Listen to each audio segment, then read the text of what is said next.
por que Agentic AI é o próximo marco histórico da evolução da tecnologia, o que essa tecnologia habilita que transformará a nossa forma de interagir com as máquinas e sistemas, como isso impactará a nossa forma de trabalhar e qual a mudança de paradigma no papel do ser humano nesse novo contexto, saiba isso e muito mais nesse episódio imperdível do Data Circle Podcast.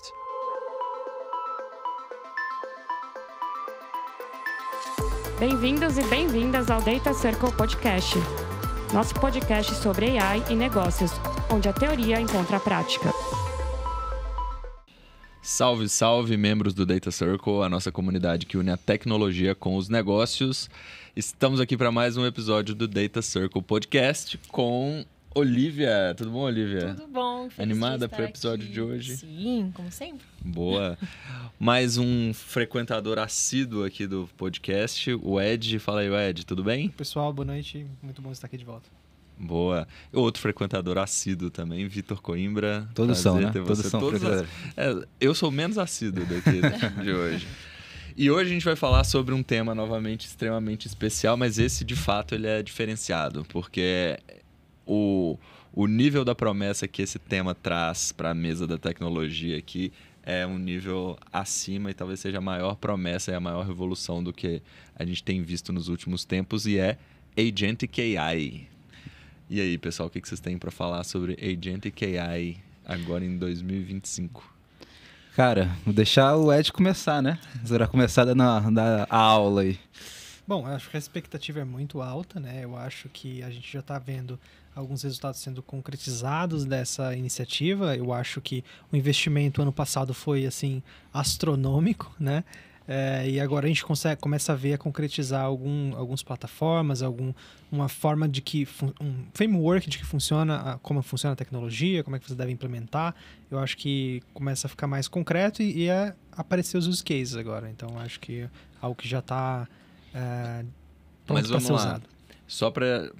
Vai que tem uma pessoa saindo de um estado debaixo de uma pedra, ficou um tempo numa caverna e não acompanhou a evolução dessa conversa relacionada a Agentic AI. Não se sinta mal se é o seu caso. Conta pra gente o que é de fato Agentic AI e como que surgiu essa conversa. E como que, a partir de Gen AI, as pessoas começaram a identificar essa oportunidade e esse papo, essa conversa começou a se transformar numa tecnologia que de fato já tem gerado resultados. Bom, assim, de fato a ideia de um agente inteligente ela é uma ideia bastante antiga em inteligência artificial, né? Então, quando você está falando de sistemas inteligentes, a ideia desse agente é uma forma de você generalizar um sistema inteligente, como é que ele se comporta para diferentes tipos de casos de uso. Então, você pode pensar no agente sendo um robô, sendo um programa, um detector de spam ou um assistente virtual, né? Então, é um framework conceitual para você pensar em sistemas inteligentes. Ele, mais ou menos ali no final da década de 80, a gente já tinha algumas formalizações de como é que seria um sistema desse tipo, né? Claro que no nível do conceito, mas, por exemplo, em 1990, 95 mais ou menos, foi publicado um livro que é hoje um dos principais da área de inteligência artificial, chama AI A Modern Approach, do professor Peter Novig, e eles formalizavam o que seria essa ideia desse agente. Então, o agente seria um sistema que ele é capaz de perceber o ambiente dele, então você tem a noção de ambiente, a noção do agente, e o agente interage com o ambiente através da percepção, então ele consegue entender aquele ambiente por diferentes sensores, por exemplo, e ele consegue atuar e mudar esse ambiente de alguma forma, né? Então Ele interage com o ambiente. Ele interage com esse ambiente. Para ele, então, decidir como interagir, existe um processo interno de tomada de decisão que tem que ser uma tomada de decisão inteligente, né? Então, existem vários sistemas internos que garantem que a decisão dele vai ser a melhor possível. E aí você, por exemplo, se a gente pensar num carro autônomo, né? O que seria um agente para um carro autônomo? A percepção dele seria, por exemplo, as câmeras ou o LiDAR, que ele percebe o ambiente em volta dele. A atuação dele no ambiente seria você fazer uma curva, frear, acelerar. Isso tudo são coisas que ele pode interagir com o ambiente. E aí o processo de decisão eu estou filmando, processando a imagem, eu percebi que tem um farol.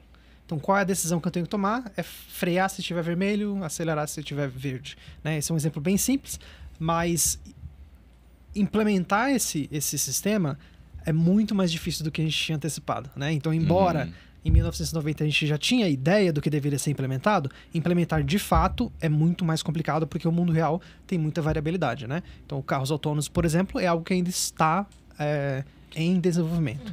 Há 10 anos atrás já era a maior promessa do mundo e ainda não conseguiram fazer um carro autônomo de fato. Exatamente. Aí só para ligar um pouquinho com essa questão de GenAI, é dessa parte de percepção e entendimento do mundo que o GenAI traz um valor gigantesco. Né? Então, se você pensa que processamento de imagens, as redes convolucionais, Deep Learning já trouxe um avanço gigantesco para a gente conseguir entender o que está numa imagem, GenAI vem para o restante do mundo não estruturado, que seria dados em texto, por exemplo. Você conseguir entender o que está num PDF, num livro, né? Um sistema de inteligência tradicional não tinha essa capacidade. Então, GenAI vem para você conseguir processar informação que está não estruturada, e isso permite que ele consiga fazer a percepção, digamos assim, para todos os sistemas digitais. Né? O que é o ambiente de um sistema digital? São vários documentos. Né? Então, se você tem um sistema que ele é capaz de entender e processar esses documentos que estão na web, basicamente fica faltando a parte de você interagir. Né? Então, se o LLM trazia a capacidade de entender, a percepção para os agentes inteligentes, o que faltava era a parte de interagir com sistemas, que essa foi a inovação do ano passado, que é as ferramentas. Né? Então, se você integra ferramentas com um sistema de LLM, você consegue ter um agente completo, digamos assim, que percebe e interage com o mundo digital. Perfeito. E é exatamente esse o ponto que está fazendo o Agentic AI bombar, né? Porque é como agora que você tem a possibilidade de você pegar um LLM e ele interagir com algo que vinha de fora, né? Você começa a dar possibilidade para ele fazer automações de fato, né? Então ele tem uma lógica de saber quando chamar certas coisas. E esse é o crack the case, né? Porque o LLM, ele não só consegue chamar algo, uma ferramenta ou algo do tipo, mas ele sabe o perfeito momento de chamar, né? É isso que faz a grande diferença. Então, por exemplo, se você fosse perguntar para o ChatGPT há, sei lá, 4 anos atrás, 3 anos atrás, qual que é a temperatura de hoje em São Paulo, né? Ele ia te responder, olha, não sei, porque não está no meu dado de treinamento, né? A temperatura média de São Paulo deveria ser, sei lá, 23 graus. Mas hoje não, ele entende que nesse momento ele precisa chamar algo além. Então ele fala, olha, essa é uma pergunta, eu preciso chamar uma ferramenta que vai além, e dado isso, né, dado essa capacidade de racionalizar e entender quando ele precisa de ajuda externa, né, isso abre um mundo de possibilidades no mundo de sistemas e IT mesmo, né? Porque agora você tem uma lógica de if you do this, né, then that, né? Tipo, então você tem uma lógica de chain de consequências, né, de causas e consequências. Então, é correto de dizer que a união entre uma parte de modelo que vai perceber, raciocinar, e uma camada adicional de automação e de interação com o mundo exterior? Perfeito. Isso é a grande mudança? Perfeito. E aí, isso é a grande mudança tecnológica, né? Na questão de agentes. E aí, isso traz uma mudança de processo em cima, que é o agentic, né? Que agentes é diferente da noção de agentic, né? Que é a ideia de você rever os seus processos de negócio com essa cabeça, né? Então, antigamente, você tinha alguns processos de negócio com base nas interações que você tinha, né? Então, você tinha, sei lá, que mandar uma carta antigamente, né? Então, você tinha que escrever a carta, tinha que botar o selinho, botar no envelope, mandar, né? Aí depois veio o e-mail, aí você já começou a repensar os seus processos de negócio com base no e-mail, né? É a mesma lógica agora. Agora que a gente tem essa possibilidade de ser quase um prompt first, né? Então, a primeira coisa que você faz ali é interagir com um prompt, né? Você consegue repensar toda a tua lógica de supply, sua lógica de financeira, sua lógica de RH, porque agora seus processos eles vão ser mais movidos por esses agentes, sabe? Legal. E um ponto interessante também é que os agentes, quando a gente fala de agente no sentido mais amplo da palavra, não necessariamente é um agente só, né? Podem ser vários agentes Perfeito. Que são orquestrados ali por um agente master, vamos falar assim.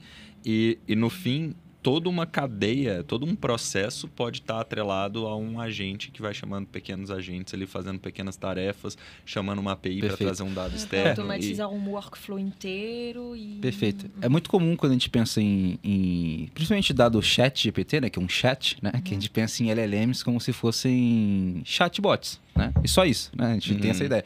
Mas esse é só a primeira camada, o primeiro nível da interação. Do iceberg. Exatamente, né? Agora, com essa ideia de agente, você começa a criar vários níveis de interação com LLMs, né? Com modelos, de fato. E esses níveis podem ser os níveis de interação mesmo, né? Então, você pode escrever, falar, digitar e passar uma imagem, né? Você pode ter vários níveis de interação ali com um LLM, mas esse LLM por trás está tendo vários outros níveis de interação com APIs, com sistemas, com protocolos, com outras LLMs, né? E aí você tem quase uma escala agora de níveis, né? Que passa primeiro ali pela interação, mas aí depois você vem a memória, você tem os RAGs da vida, né? Você tem os contextos, você tem a possibilidade de chamar APIs externas, que é o tooling, né? Você tem aí outras formas de chamar outras LLMs, que aí é a ideia de multi-agentes. Então agora tem uma escala bem grande, né? Em como que os agentes atuam, de fato.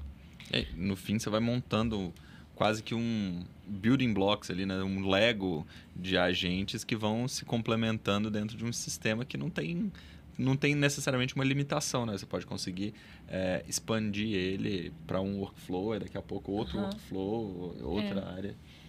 Eu só me pergunto quanto que isso é um buzzword, né? Beleza, é uma revolução tecnológica, mas quanto que vai substituir outros cases de IA mais clássico ou não, né? Acho que nossos clientes falam muito de Agentic AI em todos os sentidos, todas as áreas, mas acho que também tem uma perspectiva um pouco crítica para decidir quando faz sentido ou não, né? Qual que é a visão de vocês sobre isso? Bom, eu acho que tem uma questão de aprendizado, né? De você entender o que realmente funciona, mesmo dentro de todas as áreas de machine learning tradicional, a gente teve que tentar formalizar e testar várias formas e foram estabilizando os use cases que realmente funcionam, onde você tem um risco. Então, a gente vai passar, de qualquer forma, por um momento de inovação, aprendizado e como é de se esperar. Mas, ao mesmo tempo, já tem algumas coisas que você consegue antecipar, né? Então, se você está falando que o agente ele consegue tomar uma decisão baseado em algumas regras, você tem que pensar se aquela decisão deveria ser tomada de forma automática, né? Muitas vezes isso é impossível, você tem que delegar essa responsabilidade para pessoas, né? O peso da decisão, de um erro na decisão pode ser muito crítico. Então, já é um indicador de que talvez, mesmo que o agente participe do processo como um todo, ali tem que ter uma delegação para uma pessoa, né? De alguma forma.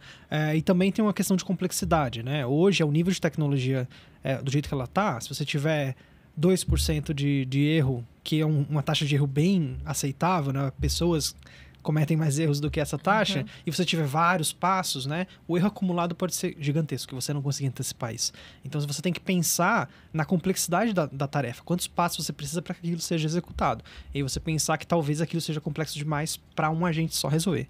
E aí você deveria levar em consideração o que a gente já pensa em software também, né? De você dividir as responsabilidades, de você simplificar os problemas. Então, hoje, a boa prática é você testar escopos muito específicos, né? Então, tem coisas que você automatiza e que trazem um valor gigantesco para você, né? Não só eu posso fazer essa coisa que eu levo, sei lá, 1 hora, meia hora por dia de forma automática, né? Mas você tem que pensar que se eu fizer isso em 2 segundos, talvez eu possa fazer isso muitas vezes, né? Então, isso transforma muito a produtividade, a escala que você pode atingir. Então, mesmo para coisas muito simples, né?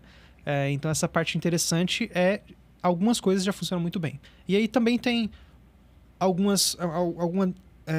evolução da tecnologia de linguagem, né? Se você pensar em GenAI, né? Já tem coisas que a gente sabe que funcionam, né? Então, por exemplo, suporte ao cliente. É algo que é muito ligado com você entender várias interações, várias perguntas. É muito texto que você precisa processar, né? Então, isso já é um case meio que natural. Ou então, geração de conteúdo também é algo que é um case mais ou menos natural, porque é de onde a tecnologia veio. Mas também existe uma infinidade de outras coisas que a gente não descobriu ainda que funcionam, né? Perfeito. Tem um ponto também que eu acho que vale a gente comentar aqui, que o Agentic AI, ele sai um pouco do nível de comparação com é melhor fazer com Agentic AI ou com Machine Learning tradicional, com IA tradicional. No fim, o Agentic AI ele expande essa fronteira no sentido de que um sistema de agentes pode consumir o dado de uma de uma inteligência artificial tradicional. Só para dar um exemplo, para tangibilizar melhor isso aqui. A gente tem um workflow de concessão de crédito dentro de uma instituição financeira. Em algum momento, um player ali que está sendo avaliado, né? Se você vai conceder crédito, vai aumentar o crédito, diminuir o crédito dele, etc., ele vai ser avaliado com base no risco. Esse modelo de risco é muito difícil, por exemplo, uma LLM chegar e criar um modelo de risco e dizer qual que é o risco daquele player, porque tem um outro modelo muito mais complexo, que leva muito mais dados em consideração e é feito para aquilo, muito especialista, para dizer o risco daquele player dentro do seu contexto. Então, essa LLM vai simplesmente consultar o risco, que é o output daquele outro modelo, e depois vai entrar em outro modelo que pode estar relacionado, por exemplo, ao prazo e não ao crédito. E por aí vai até tomada de decisão. Então, no fim, o workflow está sendo apoiado em cima da tecnologia de agentes, mas combinando tanto essa habilidade do LLM e do GenAI de ter essa interface natural com os usuários, com a inteligência artificial tradicional também, que é mais numérica, mais estatística, que é mais especialista em tarefas específicas. Então, acho que eu acredito bem mais numa complementaridade entre essas tecnologias do que um ou outro. Sim. O que as pessoas precisam entender é que o Agentic, ele é uma revolução do trabalho. O LLM é uma revolução da tecnologia. Né? Então, o LLM veio e revolucionou a tecnologia. É uma metodologia nova, né? E tal. Não é muito assim, foi baseado em redes neurais, etc. Então, é algo que revolucionou a tecnologia. O Agentic é uma revolução do trabalho, das formas de trabalho. É mais ou menos como a internet mesmo fez, né? Como o carro e o motor, né? O motor a combustão interna seria o LLM, e o carro, que foi a aplicação desse motor, seria o Agentic. Eu diria até mais, não é nem o carro. Acho que é o carro, o ônibus, a moto. São as formas de locomoção, né? Boa. É a mesma lógica. O Agentic, ele oferece outras formas de você conduzir o seu trabalho, né? De você trabalhar diferente, né? De você interagir com processos diferentes, né? Não só trabalho, né? Pode ser processos diferentes mesmo, de arte, processos de criação. Então, você tem várias formas de interagir com o mundo e a tecnologia, né? Hoje, a primeira coisa que muita gente faz assim que abre o PC, né, é abrir lá o seu prompt, né? Ao invés de abrir o seu browser, outra coisa, a pessoa já abre o prompt para poder interagir. Então, o Agentic, ele vem com essa visão de mudar os processos que você tem com base em tecnologia nova. Da mesma forma que antigamente, quando a gente fazia tudo por carta, né? Chegou o e-mail, né? Da mesma forma que antigamente a gente não tinha uma planilha eletrônica, né? Que é o Excel, e aí chegou o Excel. É a mesma lógica. Agora, o LLM, né? Que é a revolução da tecnologia de fato, está ficando mais acessíveis dentro de grandes processos. E está conseguindo interagir em grandes workflows. E a ideia do Agentic é para mudar a forma que as pessoas trabalham. Mudar o processo como um todo. Ao invés de você, talvez, a primeira coisa que você faz ao invés de começar uma análise, não é mais abrir lá sua base de dados, ou seu SQL, ou perguntar no Google, né? A primeira coisa que você faz é já pergunta, olha, eu quero fazer essa análise aqui, né?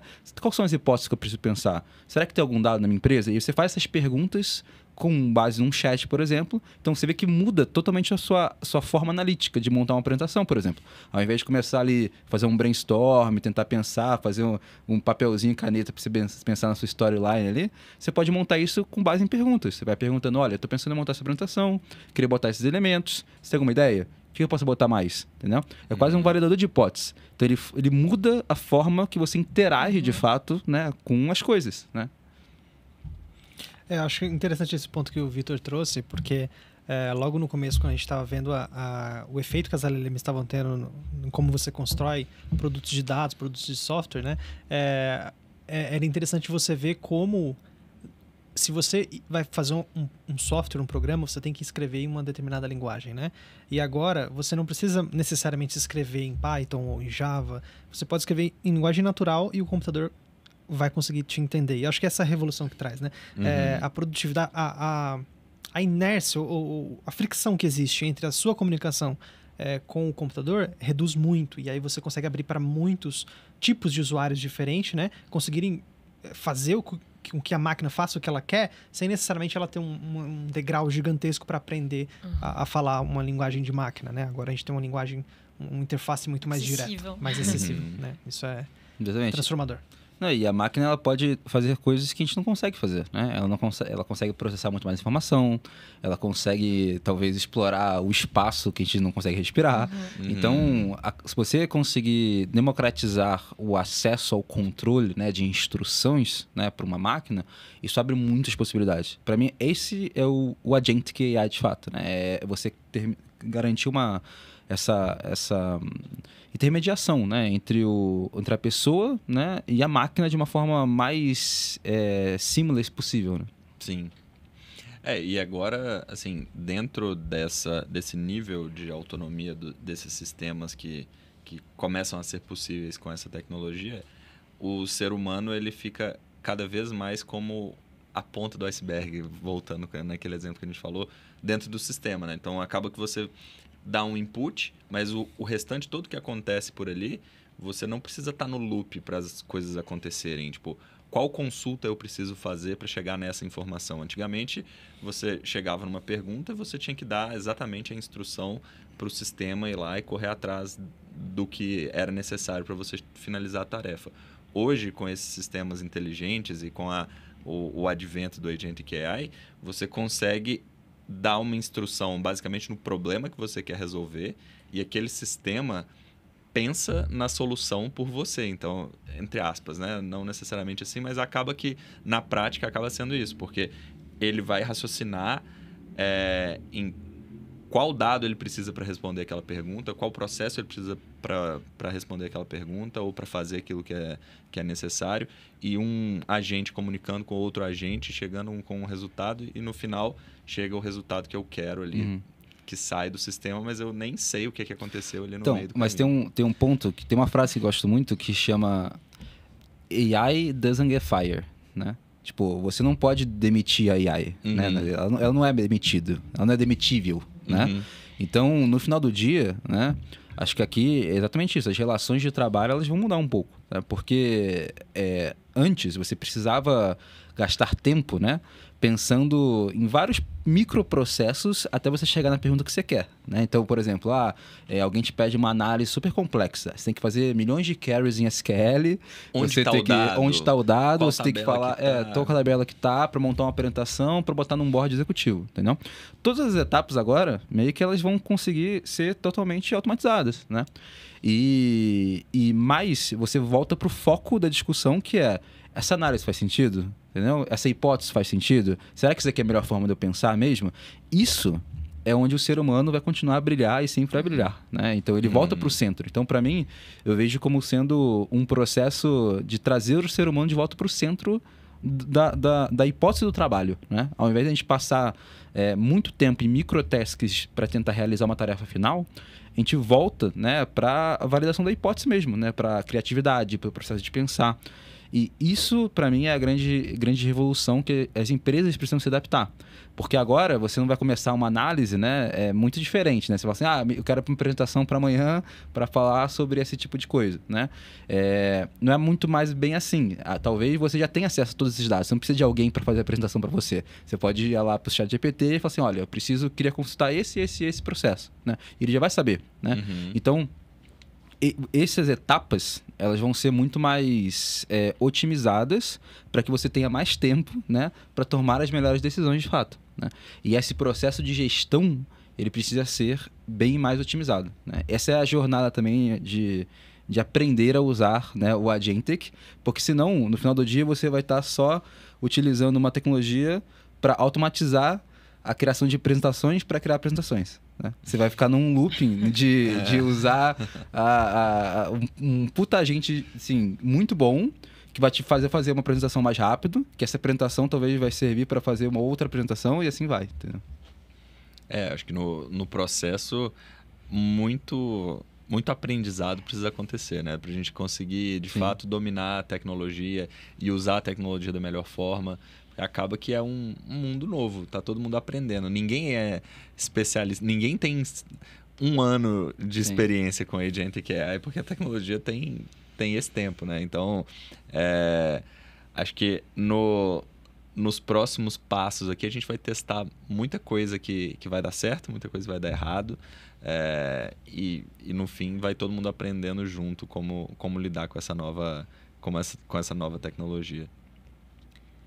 Vocês têm alguns exemplos já de aplicação concreta que trazem resultados, né? Até de métricas business para assim, provar que funciona e até convencer numa escala maior. Eu gosto muito de um que a gente está trabalhando com um cliente, que ele está dentro dessa parte de você recuperar informação que está dentro de bases estruturadas, né? Bancos de dados mesmo, usando linguagem natural, né?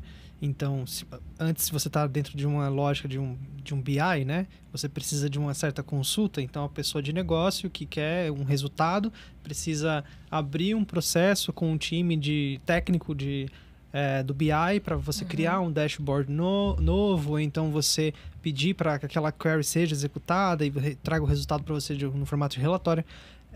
Então, tem uma certa fricção, né, de você conseguir o que você precisa, né? Isso deixa todo o processo muito lento, porque não necessariamente o time que implementa a parte técnica, os dashboards e as consultas, tem a visão de que o negócio precisa. Então tem todo um overhead de comunicação, de como é que o melhor jeito de você fazer esse pedido, como é que você faz a gestão dos pedidos que estão na sua fila. Então tem uma sobrecarga muito grande, e isso acaba burocratizando todo o processo de construção dos dashboards de dados e tal. E quando você tem a possibilidade de você fazer uma pergunta em linguagem natural, um agente faz a tradução dessa pergunta para a linguagem que o banco de dados entende, e ele te retorna o resultado, e às vezes te ajuda até a interpretar o que aquele resultado significa de acordo com algumas métricas de negócio, de acordo com a sua visão particular de como é que você quer olhar para o negócio, né? Você pode instruir, criar um agente todo dedicado especificamente para aquela área de negócio. Então isso acelera muito e deixa muito mais flexível o processo, né? Então pode ser que eu veja uma métrica de um jeito hoje, mas eu queira mudar, isso eu mudo a pergunta, né? Isso é muito mais direto, muito mais intuitivo para a área de negócio. Então, eu acho que esse é um case bem interessante, e ele permite você olhar para essa parte de retrieval, né? De você adquirir a informação para você tomar uma decisão de uma forma estrutural, né? Então, você pode ter essa parte agora de interagir com os bancos estruturados, mas também tem um universo de informação que não está no banco estruturado, eles estão em documentos perdidos, né, apresentações, e você pode criar hoje também um banco de conhecimento com esses documentos, e você integrar na mesma ferramenta, e a ferramenta decidir se você precisa fazer uma consulta no banco estruturado ou no banco de documentos não estruturados, e retornar, olha, esse documento fala sobre o que você está perguntando. Então, eu acho que esse tipo de gestão da informação aumentada por uma interação via esse tipo de LLM ou agente, eu acho que tem um valor gigantesco, que às vezes é até difícil de medir, porque é uma coisa mais qualitativa, mais de produtividade, né? De velocidade dos insights, das análises, por exemplo, né? Como quantificar uma decisão bem tomada, né? Bem complicado. Sim, exato. Tem um outro case que eu acho legal, que acho que é mais fácil de se metrificar, que é um case de resolução de tickets de IT, tá? Que assim, muitas vezes quando as pessoas têm problemas, né? Assim, 93% das vezes... Ligam pro helpdesk. E assim, você pode resolver esses problemas com coisas muito simples, né? Com reiniciar seu modem, por exemplo, né? Sim. A pessoa acha que é brincadeira, mas é verdade, né? Às vezes você tem um problema de um dado, se você rerodar uma pipeline, né, por exemplo, né, ele vai ser corrigido. E aí, né, qual que é a ideia? A ideia é de você colocar um agente tanto para poder meio que ajudar o usuário, né, a resolver essas coisas simples, né? Então ele já vai rerodar a pipeline, ele já vai desligar e ligar de novo, né? Todas essas coisas mais simples. Mas para mim o grande valor tá também de botar um outro agente que já vai chegar para o desenvolvedor ou o engenheiro com já todas as hipóteses testadas. Porque muitas vezes a comunicação entre o time de negócio e o time de IT, ela é uma comunicação diferente, porque a gente está falando de business to tech, tech to business, né? Não uma comunicação que talvez eles nem falam a mesma língua, né? Eles nem têm o mesmo conceito ali de várias outras coisas. Então, da mesma forma que você pode usar um agente e falar assim, olha, eu testei isso aqui, não funcionou. o engenheiro ou o desenvolvedor que vai pegar isso, né? Ele vai falar assim, olha, beleza, né? É quase uma triagem, sabe? Então, a pessoa já testou isso daqui, então provavelmente o problema deve estar aqui, né? Porque é isso que um engenheiro faz, né? No final do dia, quando o desenvolvedor encontra um bug, ele vai testando, né? Pra ver, olha, aqui funciona? Não funciona, beleza. Então, vou tentar isso. Não funciona? Beleza. Então, vou tentar isso, né? E aí, se tem um agente que meio que pode fazer isso para ele, né? E já tentando interagir com o usuário, o processo de debugging se torna muito mais eficiente, né? Inclusive, a gente já está testando isso e a gente tem visto que o processo do engenheiro achar o root cause, né? As causas raiz do problema, né? Já aumenta ali 40% a 50% de velocidade. Né? Então, a pessoa já consegue... Porque eu já testei várias hipóteses antes, né? Então, eu já cheguei já com uma lista de falar assim, olha, eu testei isso, não funcionou, testei isso, não funcionou, testei isso, esse foi o resultado, não é exatamente o que eu queria, mas talvez tenha um indicativo ali por onde você tem que seguir. Então, usar agentes nesses processos de tradução entre BIS to Tech, Tech to BIS é muito bom, e principalmente para ele já chegar com uma triagem, né? Em tudo que é feito triagem, né? Então, para você já chegar validando hipóteses que no final do dia são óbvias, né? E que poderiam estar resolvendo um problema, sabe? Então, isso eu acho que é um caso bem legal de como utilizar agentes na prática. Sabe? Quem diria, né, que era mais fácil o negócio conversar com a inteligência artificial do que com o IT. Com cara de IT, né? Mas me lembra de um case para uma empresa de telecomunicação também, né? Para ajudar o técnico, né? Que vai resolver um problema de fibra, de internet. Sim, a já capturar todos os sinais, os problemas potenciais, né? Que vêm de muitas aplicações. Por que dá errado na sua fibra, no seu internet. Sim. E já propor pistas de resoluções, né? E acho que tem savings gigantes Qualquer aqui, processo que você consegue... você já tem uma lista de hipóteses e você precisa cortá-la, né, para validar, o agentes é um caso muito bom. Né? Então, tanto um processo de eu tenho um problema, eu preciso resolver esse problema e eu preciso validar essas hipóteses, que é o caso de AXI, o caso de técnicos, né, etc. Ou então algo do tipo, olha, eu tive uma movimentação de preço, né? Eu tive uma movimentação de promoção, né? Eu já tenho uma lista de hipóteses do porquê que isso aconteceu. Aconteceu porque meu concorrente fez uma campanha. Aconteceu porque algo mais previsível e você gostaria que o seu agente automatizasse a validação dessas hipóteses, também funciona muito bem. Então, qualquer processo onde você tem uma lista pré-definida do que você acha, de que você acha que já aconteceu, agentes funcionam muito bem. Legal. Poderoso, né? É poderoso. Mas acho que traz um outro tema, né? Que o quanto isso vai substituir também o humano, né?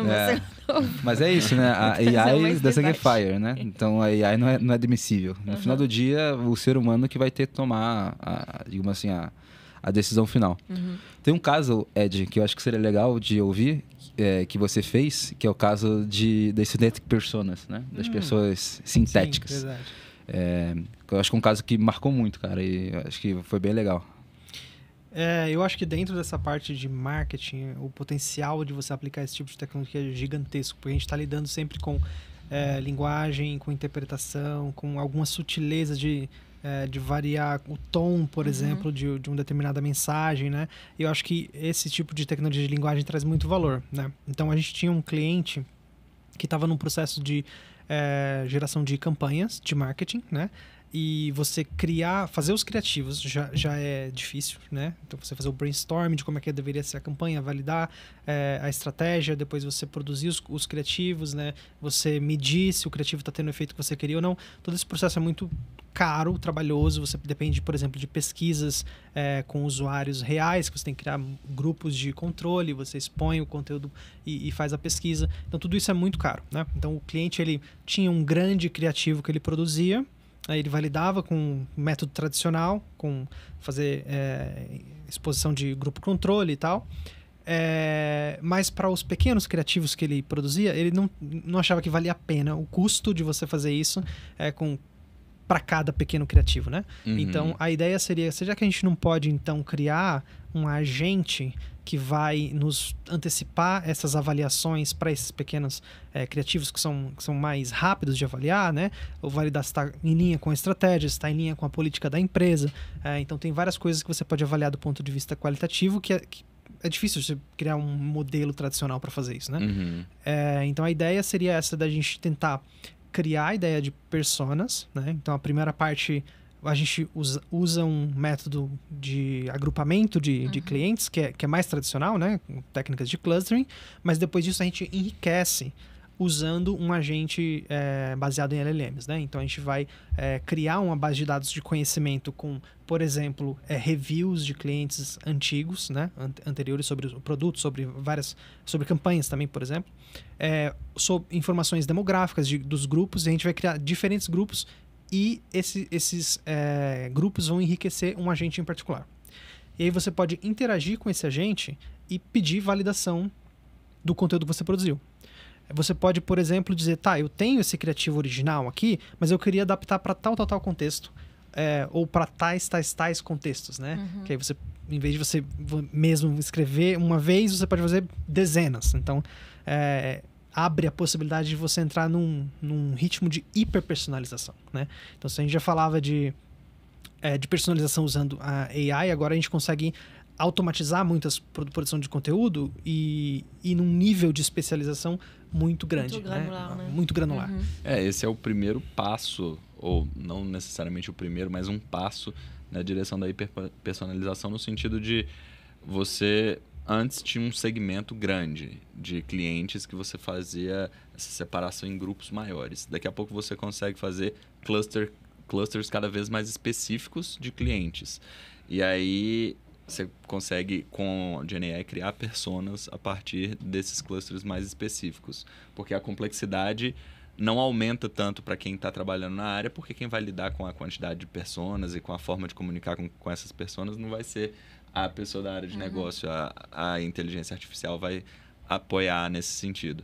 E aí daqui a pouco você consegue construir cada vez clusters menores até ter o cluster de uma pessoa, né? A inteligência artificial é totalmente personalizada e sabe exatamente o que ela deve falar, como ela deve falar para aquela pessoa específico. E aí, até chegar nesse caminho, a tendência é que a clusterização de clientes fique cada vez menor e essa questão de geração de persona automática, você consegue caracterizar exatamente o cliente que está representado ali naquele grupo e, a partir disso, ter uma série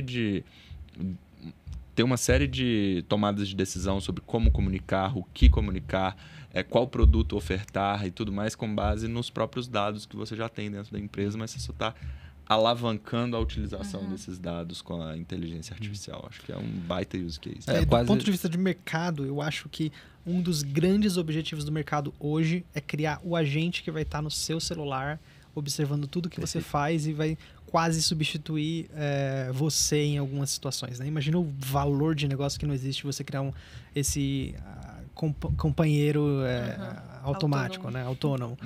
É absurdo. É quase a dominação do overfit, né? O overfit que a gente sempre, na estatística, teve medo, né? No final do dia, a gente está quase dominando, né? De como fazer ele de uma forma que gere valor no final do dia, né? Eu lembro quando o Ed comentou desse caso, eu falei, Ed, você é um gênio, né? Porque é uma coisa quase simulação mesmo. Você está simulando um ambiente controlado com AI, né? E eu acho que um dos casos mais legais assim que a gente tem hoje de aplicações que antigamente parecia ficção científica, né? Mas hoje é uma pura realidade. Exato. A gente estava em um outro episódio falando sobre marketing. Eu acho que as aplicações relacionadas a todas as áreas, né? Eu acho que as aplicações relacionadas a marketing são particularmente interessantes. Você tem muito dado, né? Você tem dado de consumo, tem dado de cliente, tem os CDPs da vida que você consegue cada vez mais enriquecer. E o legal do marketing é que o teste não é tão caro quando ele dá errado quanto em algumas outras áreas. Por exemplo, você não vai testar na análise de crédito e risco, igual eu comentei no outro exemplo ali, se a LLM vai funcionar ou não vai. Mas no marketing você pode testar, você tem um espaço um pouco maior para testar essas novas tecnologias. Bom, eu tenho uma última pergunta para nossos experts.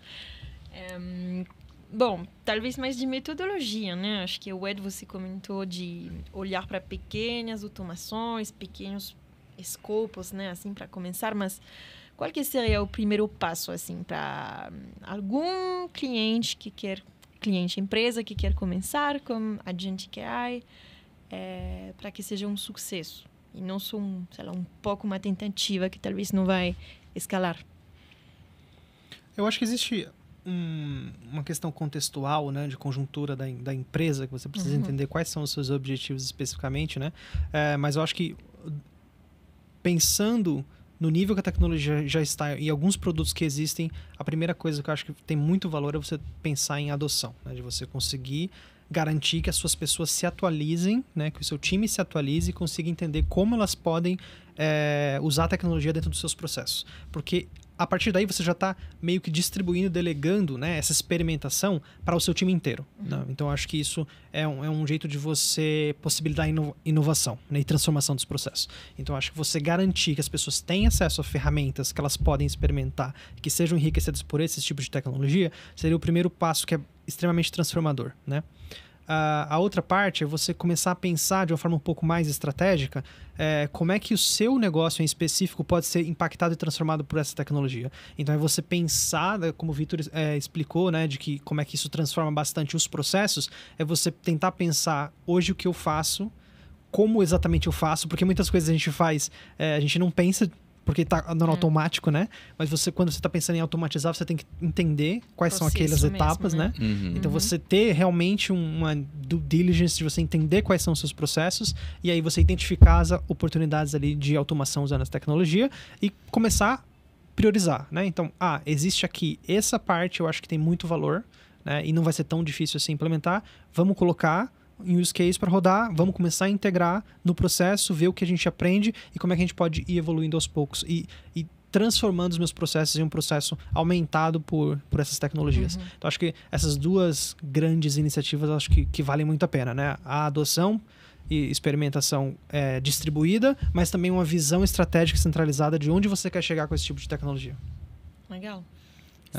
E acho que tem um ponto também de inovação, que é você saber inovar, né? Acho que muitas empresas falam que querem inovar, mas elas não estão dispostas a correr o risco, porque daqui a 3 meses, a única verdade que a gente tem é que vai ter uma solução muito diferente, né? Vai ter um novo MCP, vai ter um novo A2A, o Google vai lançar uma coisa legal.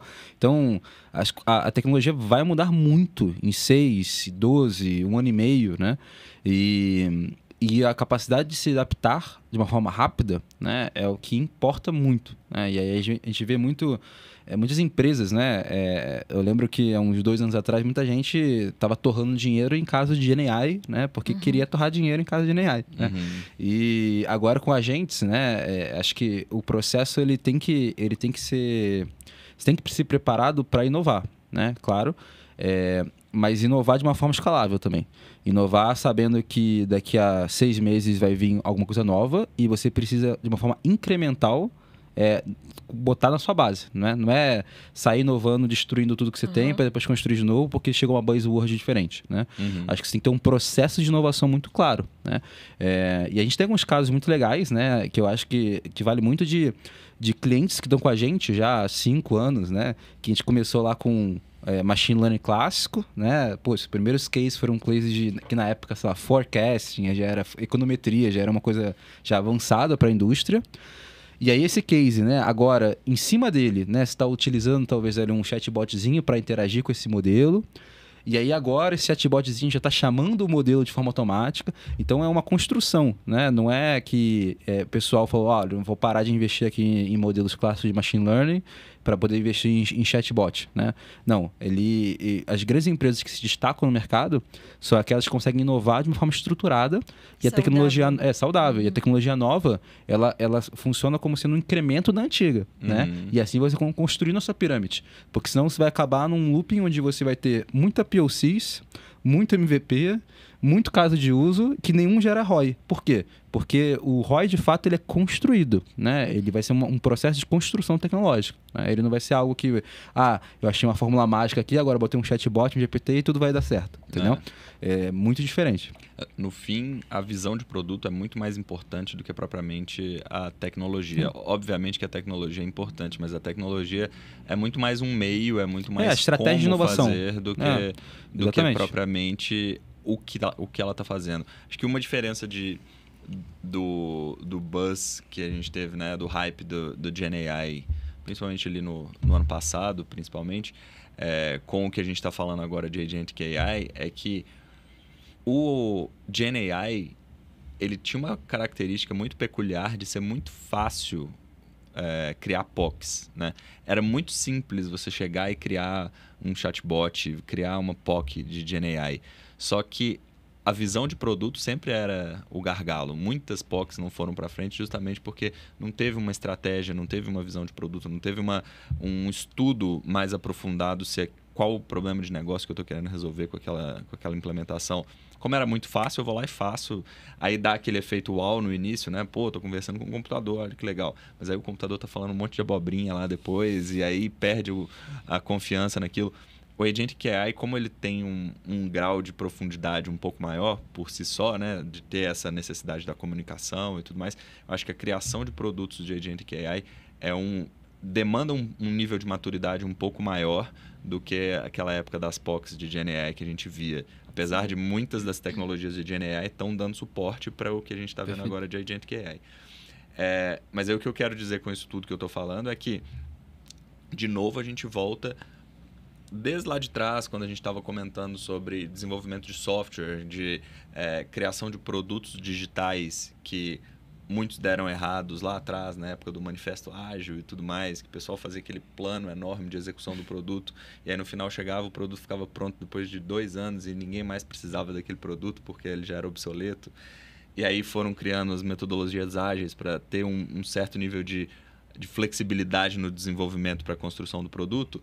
Acho que vai acontecer a mesma coisa com a Agentic AI, acho que aproxima mais ainda a inteligência artificial da construção de produtos digitais e metodologias ágeis e de como criar valor para o negócio de um jeito mais flexível, mas mais estruturado, saindo um pouco daquela visão da POC para chegar numa visão de um produto mais completo que é focado em um problema de negócio. E tem uma premissa que acho que agora está sendo quebrada, que antigamente, né, você precisava saber uma linguagem de programação para montar um produto, né? Que eu acho que é exatamente o caso que o Ed está falando, que era agora com a linguagem natural, né? Todo mundo consegue, fica mais fácil, né? Todo mundo consegue pedir para o GPT montar lá, falar assim, cara, eu quero montar um CRM aqui porque eu quero testar uma hipótese, né?